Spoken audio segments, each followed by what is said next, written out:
नाही. तुझ विन काही स्थिर राही ऐसे नाही. भगवान संत शेष तुकोबाऱ्या सांगतात, देवा तूच तर एकटा नित्य आहेस रे, बाकी सगळं काय नित्य नाही का. म्हणून नाशिवंत देह जाणार सकळ, आयुष्य खातो काळ सावधान.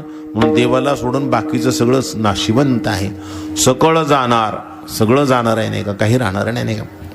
मी सांगितलं होतं ना मागे एकदा की एक राजा वनामध्ये असा चालला होता शिकारीला. जात असताना त्याने एका झाडाखाली एक महात्मा बसलेले पाहिले. त्यानं घोड्यावरून खाली उडी टाकली आणि त्या महात्म्याला दंडवत प्रणाम केला, नमस्कार केला. राजाला महात्म्याविषयी प्रेम होतं, नमस्कार केला. नमस्कार केल्यानंतर महात्म्याजवळ बसला, थोडा वेळ गप्पा छप्पा केल्या, काही परमार्थिक गोष्टी केल्या आणि विचारलं, भगवान मला एखादं असं वाक्य सांगा की जे वाक्य नेहमी मला बोधप्रद असेल आणि मला कुठेही लिहिता येईल, अशा प्रकारचं एक वाक्य सांगा.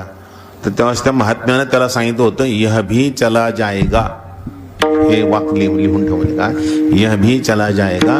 हे वाक्य कुठेही लिहून ठेव नाही का, कुठेही लिहून ठेव. तर राजाला ते पटलं बरं का. राजानं काय केलं की स्टिकर तयार करून घेतली, यह भी चला जाएगा असे खूप स्टिकर तयार केले. मग त्याच्या ज्या ज्या वापरात वस्तू होत्या त्या प्रत्येक वस्तूवर लिहायचे, यह भी चला जाएगा. ते चिटकूनच टाकायचे नाही का, यह भी चला जाएगा. कशावर लिहिलं तर चालते नाही का, कशावर लिहिलं तर चालते, कशावर नाही का. जी वस्तू असेल त्याच्यावर लिहायचं नाही का. आता समजा माझ्या कपडा